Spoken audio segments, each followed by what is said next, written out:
কৃষ্ণ লীলা আজি 193 নম্বৰ পদৰ পৰা আৰম্ভ হ'ব। কৃষ্ণ আমি আগবাঢ়িম।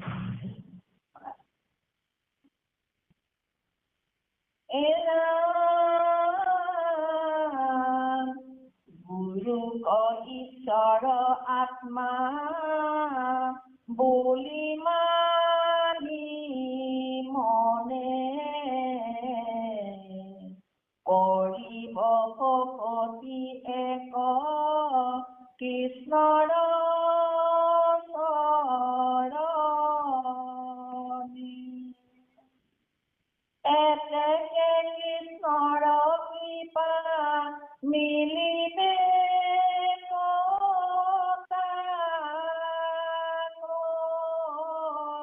অনায়াসে তৰিবে দুষ্টৰ মায়া।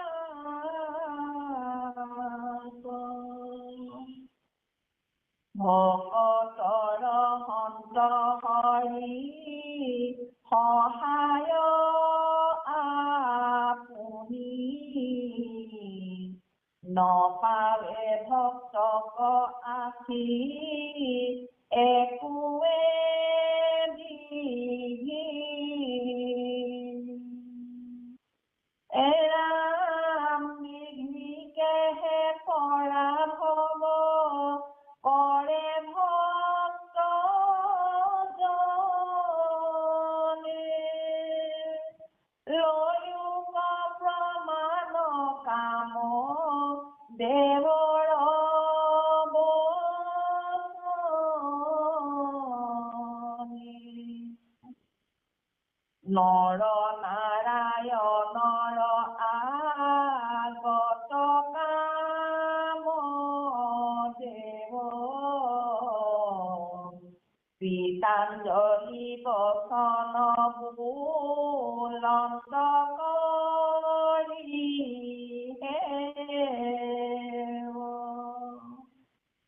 তোমাতেহে ভক্তি যিটো কৰে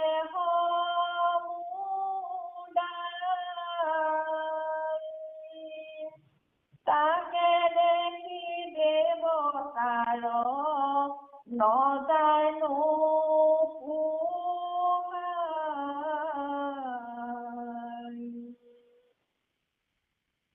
একে আৰু আমাক থাক নুপুজে সদায় আৰু চৰাই গয়া বৈকুণ্ঠ তলৱে ঠাই। ইহাক আমাৰ এনে জীবে লাগে কি আমাৰ দেৱতা পদ আছে ধিক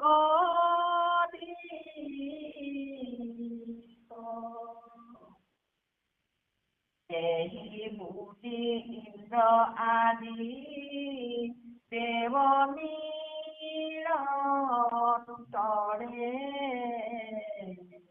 তোমাৰ ভক্ত পাৰে মানে কৰে। ৰাম তদু চৰণত প্ৰভু সেৱা যাৰ নাই নকৰে বিঘিনি তাক পূজা খাই বেপাই।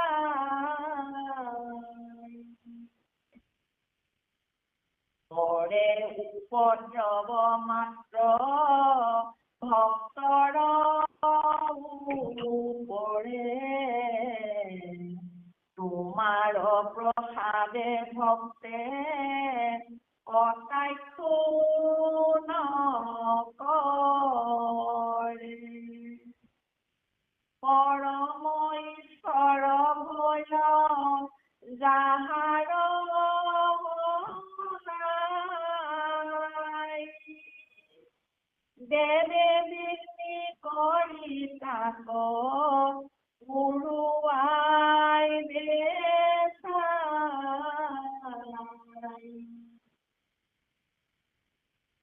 অকল জীৱন পাৰে দুখে বিঘ্নিৰ অমূৰত ভৰি দিয়া সুখে এহিমানে থওঁ কাম দেৱৰ বচন কহো পৰমাৰ্থ শুনি লোক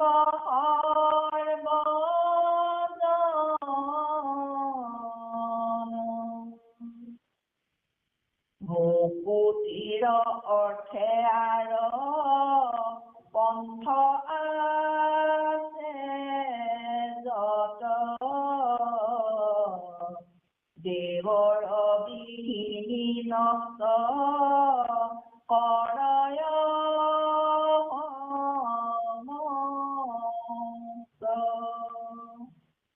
নাহিয়ে দুখ হৰি ভকতি পন্থ জানিয়া ভকতি কৰি লোক মাধৱ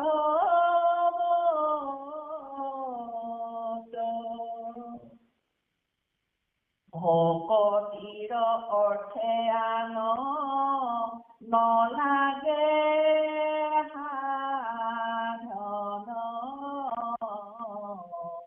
কৰা সুখে হৰি গুণ শ্ৰৱণ কীৰ্তন এতেকে কৃষ্ণৰ পাইবা পৰম প্ৰসাদ তৰিবা সংসাৰ একো নপাৱে প্ৰমাদ কহিলো যেন ইষ্ট সিদ্ধি ভকতৰ শুনিও কথাৰে আত অনন্ত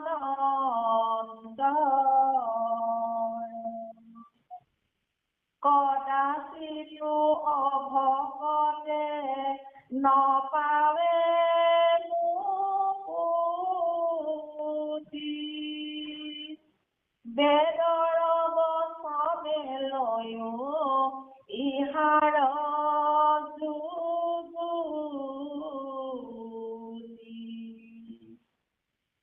কৃষ্ণৰ মুখত বৈল বিপ্ৰউতপন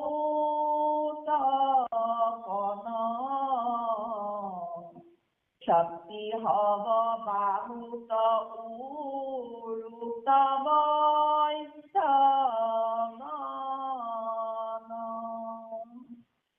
চৰণত হন্তে সূৰ্য সব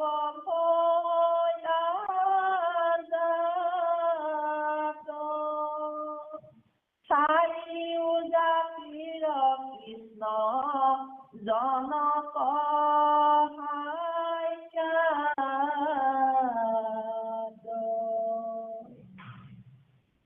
হেনয় কৃষ্ণক যিটো নিজ পিতৃ বুলি নজানি নভজে কৃষ্ণ দেৱকো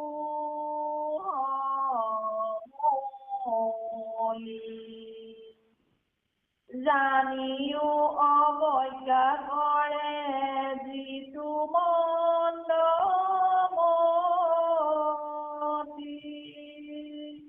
গুৰু পিতৃ দুখ পাপে যায় ৰে অধ্ৰুৱ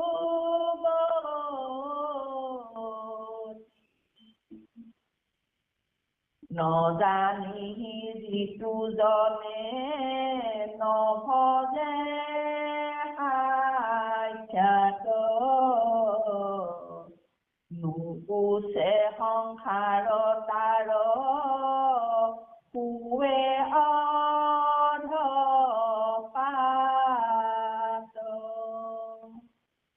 জানি অৱহেলা আনি কৰে যিটো জন নৰকৰ পলন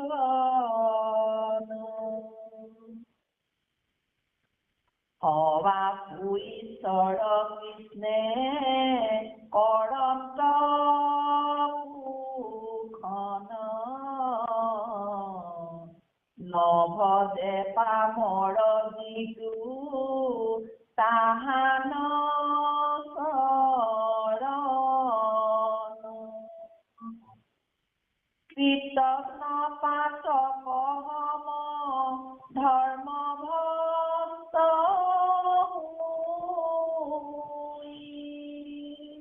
ঘোৰ নৰকত হিতু পৰে অধুমৈ।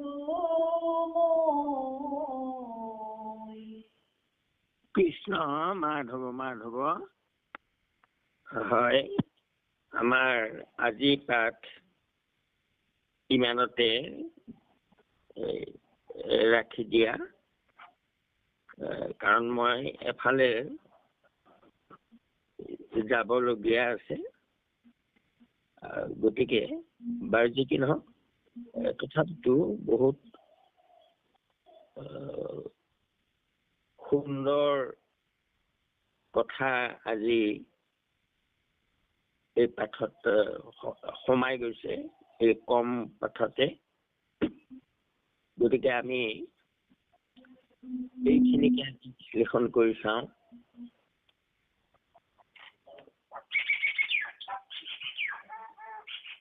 আগত এই নিমি ৰজাৰ নৱসিদ্ধ কোৱা কথাৰে সৈতে আগবাঢ়ি আহি আছিলে, আৰু এতিয়া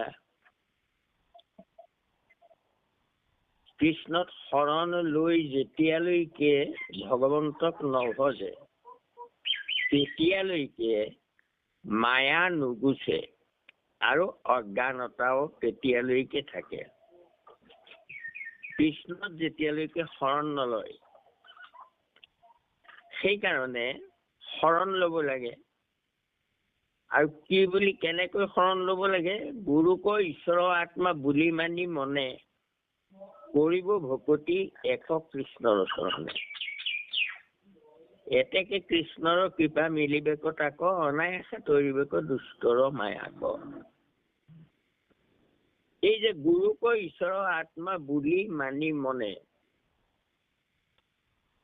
ঈশ্বৰ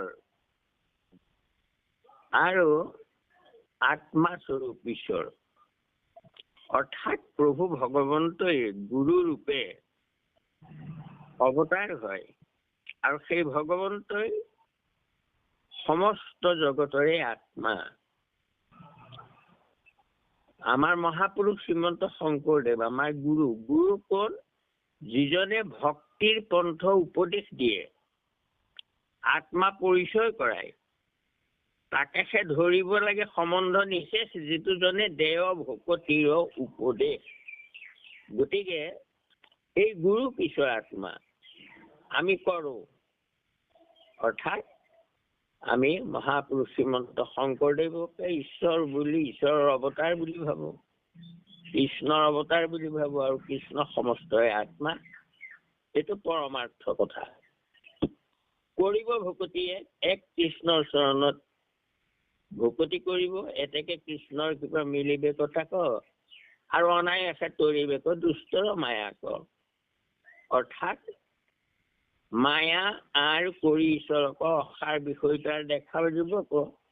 তাৰ মায়া শব্দটো মই বহুবাৰ কৈছো, যে মায়াৰ হাতত জগত প্ৰকাশ কৰিবৰ কাৰণে প্ৰভু ভগৱন্তৰ প্ৰথমতে মায়াৰ সৃষ্টি কৰিলে।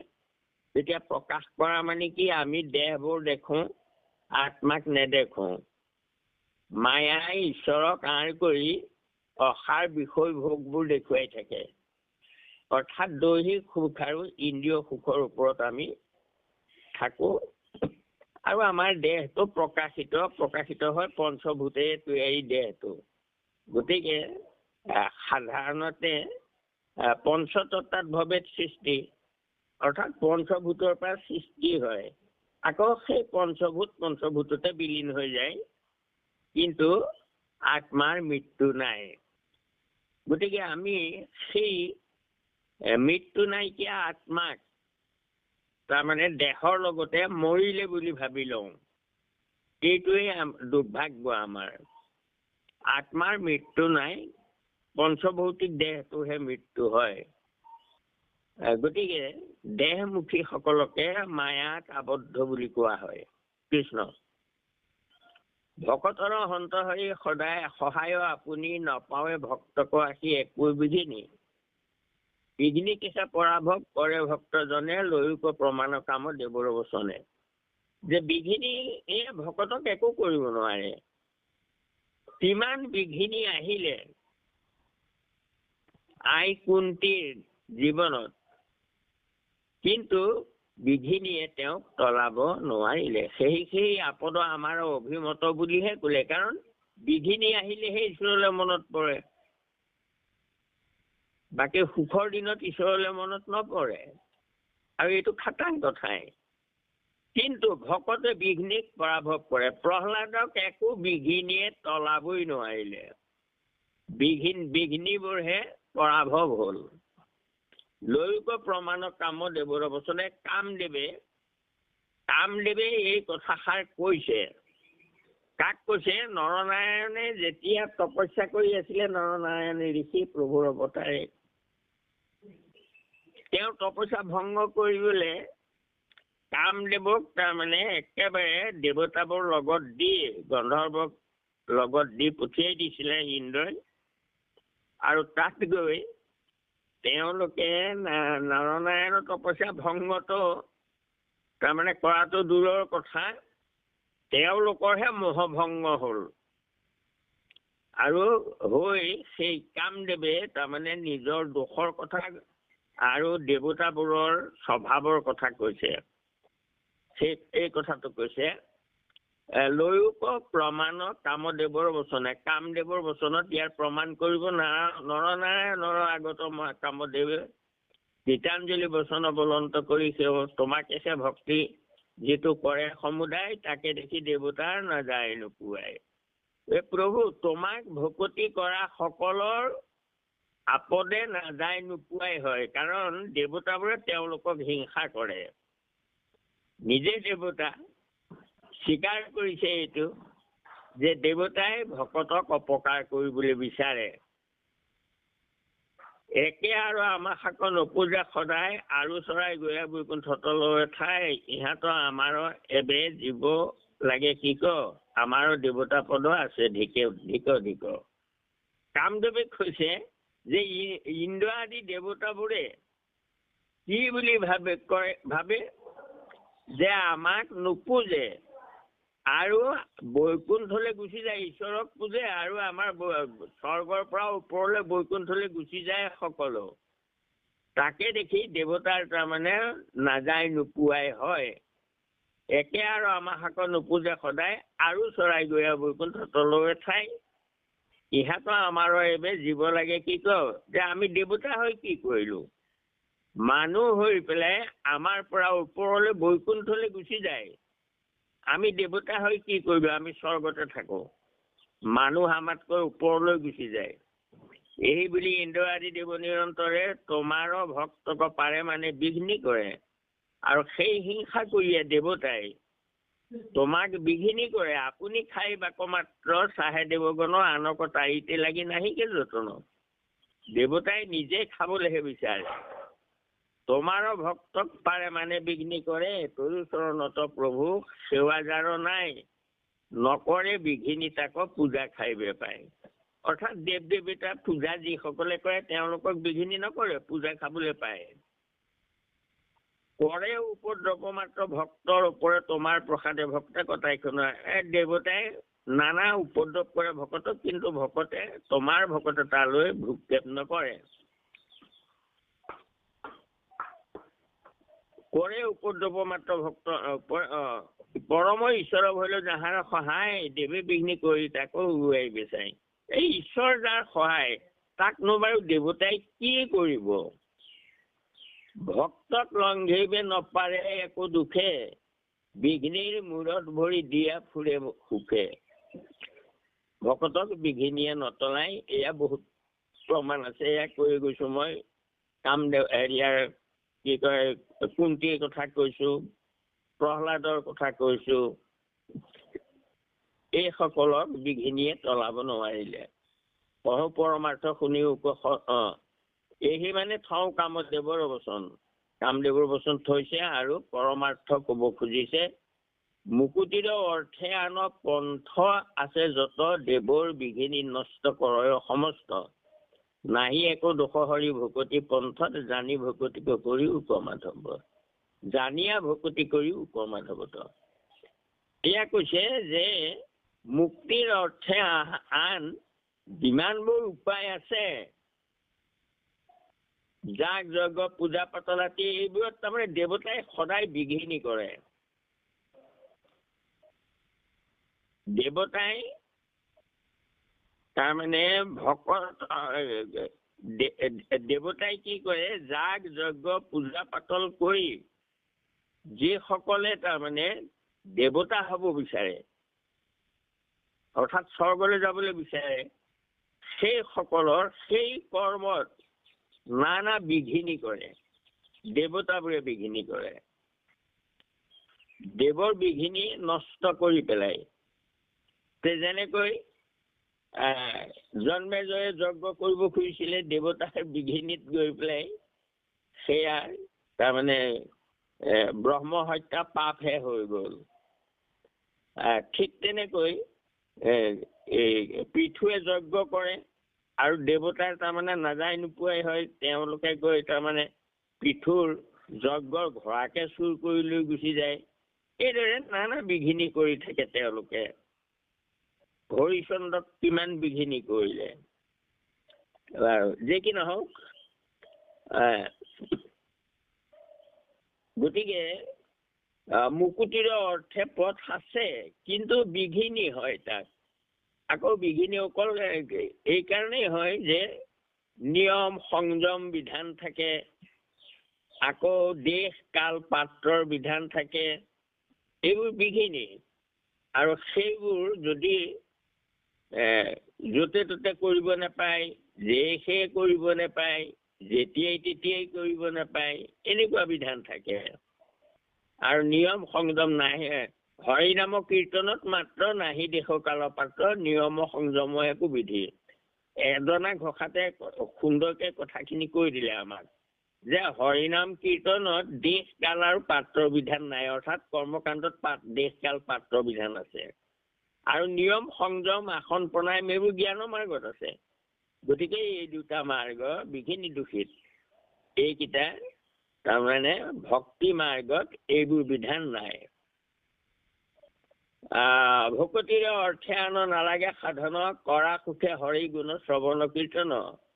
ভক্তিৰ কাৰণে অন্য সাধন নকৰিলেও হব, মাত্ৰ শ্ৰৱণ কীৰ্তন কৰিব লাগে। এতেকে কৃষ্ণক পাইবা কৃষ্ণৰ পাইবা পৰম প্ৰসাদ, তৰিবা সংসাৰৰ একো নপায় প্ৰমাদ। কৃষ্ণই পৰম প্ৰসাদ দিব। কৃষ্ণক ভজিলে পৰম প্ৰসাদ পায়।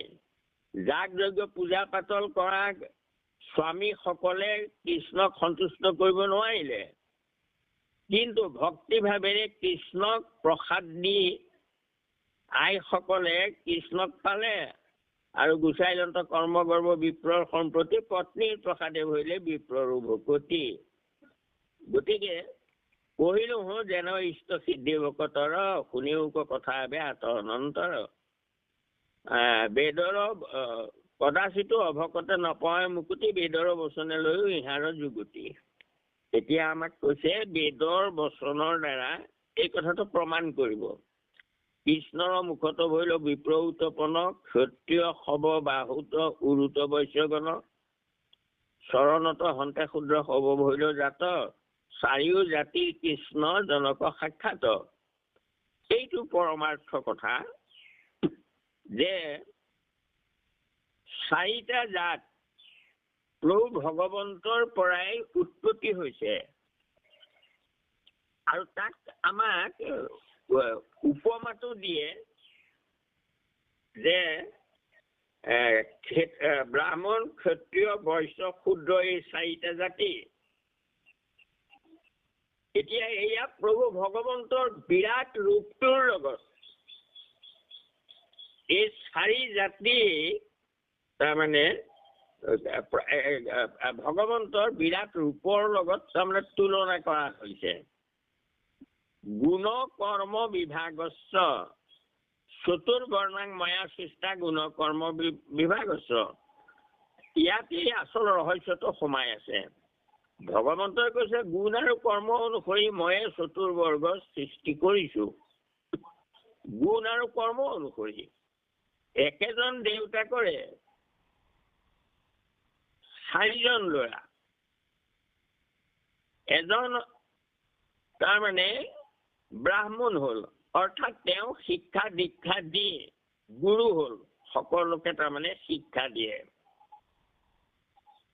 বা শিক্ষক হ'ল, প্ৰফেচাৰ হ'ল ইত্যাদি। এজন তেওঁ কি কৰে, মুখতে জন্ম বুলি কয়, অৰ্থাৎ তেওঁ বাক্যৰ দান দি গুৰু হৈ তেওঁ তাৰমানে বাক্যৰে দ্বাৰা তেওঁ জ্ঞান বিতৰণ কৰিব। জ্ঞানৰ ৰূপটো বাক্যময়, কাৰণ এজন মানুহে বহুত কথা জানিলেও তেওঁৰ পৰা সেই জ্ঞানটো আমি ল'বলৈ হ'লে তেওঁ কথাৰে প্ৰকাশ কৰিব লাগিব। গতিকে জ্ঞান বাক্য ৰূপেহে যায়। কথা ক'লে চিনি লোক কতদূৰ জ্ঞানী, এজন জ্ঞানী লোকৰ কথা ক'লে তেওঁৰ সেই জ্ঞানটো আমি বাক্যৰে আমি গ্ৰহণ কৰোঁ। গতিকে সেইকাৰণে ক'লে যে ব্ৰাহ্মণ মুখত জন্ম, অৰ্থাৎ তেওঁলোকে মুখৰ ওপৰতে চলিব তেওঁলোকৰ জীৱিকা। তেওঁলোক শিক্ষক হ'ব, গুৰু হ'ব, হৈ উপদেশ দি পেলাই সকলোকে জ্ঞান দিব। গতিকে সেইকাৰণে মুখত জন্ম বুলি কয় ব্ৰাহ্মণক।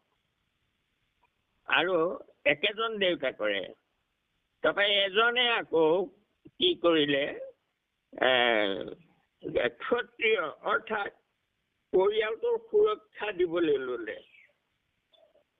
তাৰমানে তেওঁ হয়তো সুৰক্ষা বিভাগত কাম কৰিলে, পুলিচ মিলিটাৰী ইত্যাদি। আৰু সেইজন হ'ল ক্ষত্ৰিয়, যিজনে দেশক ৰক্ষা কৰে, জনগণক সুৰক্ষা দিয়ে, সেইজন তাৰমানে নাগৰিক। সেইজনৰ বাহুত শক্তি লাগিব, সেইকাৰণে কয় ক্ষত্ৰিয় জন্ম বা তাৰমানে বাহুত। এতিয়া পুলিচ মিলিটাৰী এইবোৰত তাৰমানে যোগ কৰিবলৈ যাওঁতে তেওঁলোকক একেবাৰে হেৰি কৰে, নানা প্ৰশিক্ষণ দিয়ে, শাৰীৰিক প্ৰশিক্ষণ বাহুবলী কৰিবৰ কাৰণে। গতিকে ক্ষত্ৰিয় বাহুত জন্ম বুলি কয় সেইকাৰণে। তাৰপিছত বৈশ্য, তাৰমানে তেওঁলোকে বহি তাৰমানে বাণিজ্য কৰিব, নাৱেৰে বাণিজ্য কৰিব, বা দোকান পোহাৰ দি লৈ তাত তাৰমানে বহি তেওঁলোকে বস্তু যোগান ধৰিব, বেপাৰী জাতিটো। সেইটো উৰুত তাৰমানে তেওঁলোক বহি থাকিবলৈ তেওঁলোকৰ উৰুত শক্তি লাগিব। সদায় বহি থাকে, গাদীত বহি বেপাৰ কৰি বস্তু চাপ্লাই দিয়ে মানুহক। গতিকে তেওঁলোকৰ উৰুত জন্ম বুলি কয়। আৰু আটাইতকৈ ডাঙৰ কথাটো হ'ল যে পদত জন্ম ক্ষুদ্ৰসকল, অৰ্থাৎ যিসকলে উপাৰ্জন কৰে। আমি যেনে ধৰক ক্ষত্ৰিয়সকলেও ব্ৰাহ্মণসকলে খাই বৈ জীয়াই থাকিব লাগিব। আৰু এতিয়া জীয়াই থাকিবলৈ হলে যিবোৰ খাবলৈ পিন্ধিবলৈ এইবোৰ বস্তু লাগিব, সেইবোৰ কোনোবাই উৎপাদন কৰিব লাগিব, তেতিয়াহে তেওঁলোকে খাবলৈ পাব। আৰু ক্ষত্ৰিয়সকলেও সুৰক্ষা দি থাকিব, তেওঁলোকেও খাই বৈ জীয়াই থাকিব লাগিব। গতিকে সেয়াও কোনোবাই তাৰমানে সহজতে পোৱাতে বস্তুটো আমাক দিব পাৰিব লাগিব। যেনে ধৰক আমি নিৰ্ভৰশীল, আমি আজি নিজৰ সুৰক্ষা নিজে নিদিওঁ। কেলে নিদিওঁ? কাৰণ আমি পুলিচ বা মিলিটাৰী, আমাৰ দেশ ৰক্ষা কৰা সুৰক্ষা বাহিনী আছে। আমি দা কটাৰি লৈ যাব নালাগে সীমা ৰক্ষা কৰিবৰ কাৰণে। শত্ৰুৱে আক্ৰমণ কৰিলে আমি তাৰমানে নিৰাপদ ঠাইত আমি পলাবহে লাগে। কাৰণ আমাক যুদ্ধ কৰিবলৈ আমি যাব নালাগে, আমাৰ ক্ষত্ৰিয় বাহিনী আছে, তেওঁলোকে আমাক সুৰক্ষা দিব। আৰু আটাইতকৈ ডাঙৰ কথা যে আমি আমাৰ নিজৰ ল'ৰা ছোৱালী নিজে নপঢ়ুৱাওঁ। যিকোনো ক্ষেত্ৰতে আমি নিৰ্ভৰ কৰোঁ কেলে যে শিক্ষক শ্ৰেণীটো আছে, জ্ঞানদাতা এটা শ্ৰেণী আছে, গতিকে আমি তেওঁলোকৰ ওপৰত নিৰ্ভৰশীল। স্কুলত গৈ আমি তেওঁলোকক আমাৰ সতি সন্ততিক সমজাই দিছোঁ, গতিকে এই জাতিটো আমাৰ দৰকাৰ আছে নে নাই? গতিকে আছে। জ্ঞানদাতা জাতিটো, শিক্ষক শ্ৰেণীটো আমাৰ প্ৰয়োজন আছে। ধৰ্মৰ ক্ষেত্ৰতো আমাৰ গুৰু প্ৰয়োজন আছে। গতিকে সেইসকলে তাৰমানে শিক্ষাদান দিব, তেওঁলোকে মুখৰ ওপৰত চলিব। আৰু তাৰপিছত বৈশ্য জাতিয়ে তাৰমানে বেপাৰ কৰিব। এতিয়া প্ৰশ্ন হ'ল যে বেপাৰ কৰিবলৈও আমি এতিয়া আমাৰ গাঁৱত দোকানখন আছে বা বজাৰ হয়, আমি তাৰ পৰা বস্তু, আমাৰ দৰকাৰী বস্তুবোৰ আমি আনো। আমি মাহ, দাইল, তেল এইবোৰ আনিবলৈ বিহাৰ, উত্তৰ প্ৰদেশ, নিমখ আনিবলৈ গুজৰাট আদি ঠাইলৈ আমি যাব নালাগে। কেলে নালাগে? কাৰণ আমাৰ বেপাৰী শ্ৰেণীটোৱে আনি পেলাই সেইবোৰ আমাক যোগান ধৰে। গতিকে আমি ঘৰত বহি থাকিয়ে সকলো এঘণ্টাৰ ভিতৰতে তাৰমানে আমাৰ গৃহত নাইকিয়া বস্তুবোৰ আমি আনি খোৱা বোৱা কৰিব পাৰোঁ। গতিকে এই বেপাৰী শ্ৰেণীটো আমাৰ প্ৰয়োজন আছে। গতিকে এওঁলোকক বৈশ্য কয়। আৰু তাৰপিছত এই আটাইকেইটা জাতি কিন্তু জীয়াই থাকে সেই উৎপাদন কৰা জাতিটোৰ ওপৰত ভিত্তি কৰিহে। অৰ্থাৎ আমাৰ ভৰি দুখনত থিয় হৈ আমাৰ উৰু আৰু বাহু, মুখ, এইকেইটা এই ভৰিৰ ওপৰতে থিয় হৈ থাকে। অৰ্থাৎ এই উৎপাদক শ্ৰেণীটো গোটেই পৃথিৱীত চলিবলৈ যিমান যি বস্তু লাগে এইবোৰ উৎপাদন কৰা এটা শ্ৰেণী লাগিবই। সাগৰৰ পৰা নিমখ তাত তাৰমানে উৎপাদন কৰি দিয়া এটা জাতি আছে, সেইটো লাগিবই। খেতি কৰিব নকৰিলে আমাৰ বেপাৰ ক'ৰ পৰা কৰিম? খেতি কৰা জাতিটো লাগিব। গতিকে এই যে দেখুৱালে পদৰ ওপৰতে ভিত্তি কৰি বাকী তিনিটা জাতি চলি থাকে। যদি উৎপাদকসকলে কেনেবাকৈ ষ্ট্ৰাইক কৰে তেতিয়াহ'লে এই তিনিটা জাতিও নাথাকে। সেইকাৰণে পদত বিষ্ণু বুলি যে কয়, প্ৰভু ভগৱন্তই সকলোকে তেওঁৰ ওপৰতে নিৰ্ভৰ কৰি সকলো চলি থাকে। যিমান দ্ৰব্য আছে চব বিষ্ণুময়, কৃষ্ণময়। গতিকে এই চাৰিটা জাতি লৈ আমাৰ তাৰমানে মনত সন্দেহ হ'ব নালাগে। কেলে? চাৰিটা জাতি গুণ আৰু কৰ্ম অনুসৰিহে। আমাৰ দোকানী যে কোনোবা এটা নিৰ্দিষ্ট জাতি বৈশ্য জাতিৰ মানুহেহে দোকান দিব এইটো নাই। ক্ষত্ৰিয় বুলি তাৰমানে কোনো সুকীয়া জাতি নাই। একেজন দেউতাকৰে এজন ল'ৰা তাৰমানে ক্ষত্ৰিয় হ'ল, এজন ব্ৰাহ্মণ হ'ল, আৰু এজন সেইকাৰণে গোসাঁয়ে কৈছে চতুৰ্বৰ্ণাংময়া সৃষ্টা গুণ কৰ্ম বিভাগস্য। এই চাৰিটা জাতি আমাৰ থাকিবই লাগিব। আৰু মহাপুৰুষে আমাক সেইকাৰণে কৈছে নহয় আমি চাৰি জাতি, আমি সকলো বিষ্ণুৰ ভকত, এই বুলি তাৰমানে প্ৰাৰ্থনা কৰি দেখুওৱা হৈছে। বাৰু যেই কি নহওক,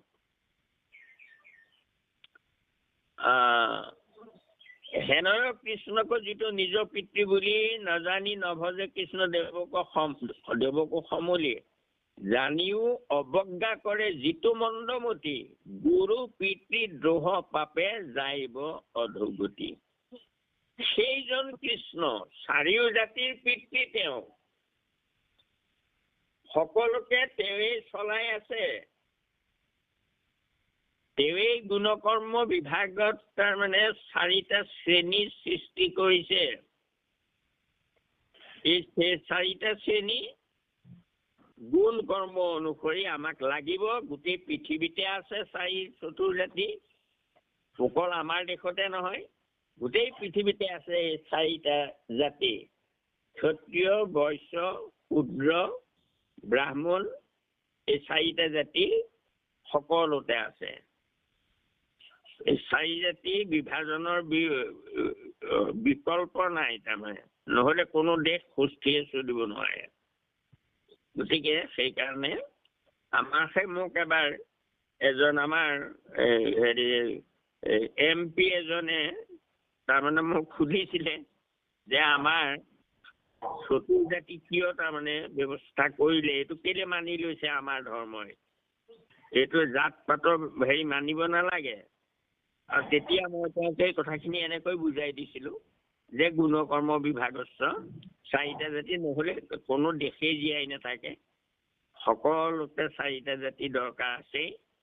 এনেকৈ বুজাই দিয়াত তেতিয়া তেওঁ মোক খুব ধন্যবাদ দিলে যে পূৰ্ণনাৰায়ণ সিংহ MP আছিলে আমাৰ তেজপুৰৰ।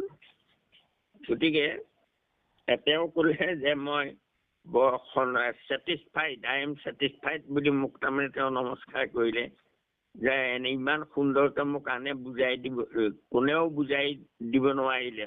মই বহুতো সুধিছিলো। বাৰু যি কি নহওক, গতিকে তেনেকুৱা কৃষ্ণক, যিজন কৃষ্ণ চতুৰ্জাতিৰ পিতৃ, চাৰিও জাতিৰ পিতৃ প্ৰভু নাৰায়ণ, গতিকে সেইজন ঈশ্বৰক যি নভজে, তেওঁ গুৰুদ্ৰোহী, পিতৃদ্ৰোহী, পাপী হৈ অধোগতি যায়। নজাৰিখি যিটোজনে নভজে সাক্ষাৎ নুগুচে সংসাৰ তাৰ হৈ অধপাত। কিছুমানে নেজানে, একো বুজিয়েই নাপাই পেলাই তাৰমানে ঈশ্বৰক নভজে, গতিকে তেওঁ আৰু কি হব, অধোগতি যাব।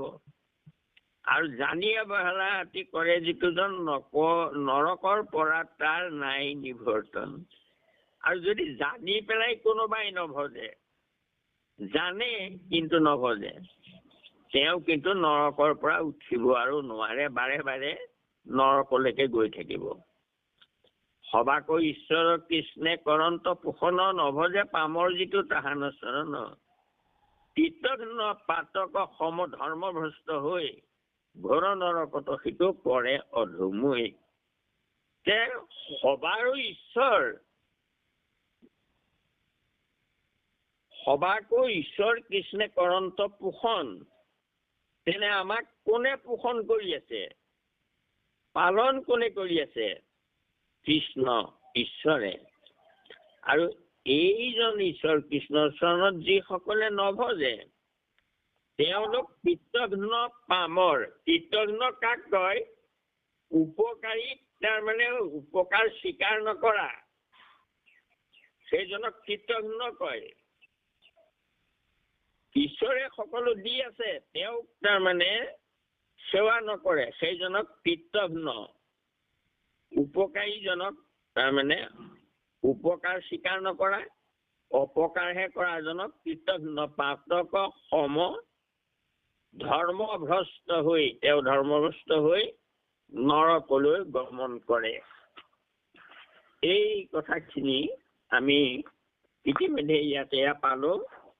এয়া ৰত্ন, ভক্তি ৰত্ন, ভক্তি সিদ্ধ হবৰ কাৰণে এইখিনি আমাৰ প্ৰয়োজন। আৰু এইখিনিকে কবলৈ যাওঁতে সৰু পৰা অপৰাধখিনি আপোনাক মূলখন কৰিব।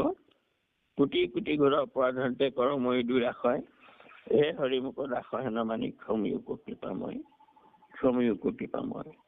শ্ৰীমন্ত শংকৰ হৰি ভকতৰ জানা জান কল্পতৰু তাহান্ত বিনাই নাই নাই নাই আমাৰ পৰম গুৰু কৃষ্ণ। কিয় নাই সামৰি দিয়া তুমি? কৃষ্ণ মাধৱ মাধৱ মাধৱ।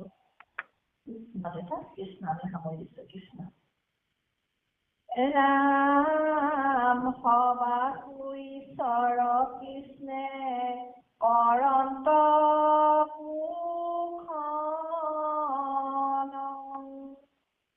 নভজে পামৰ যিটো তাহান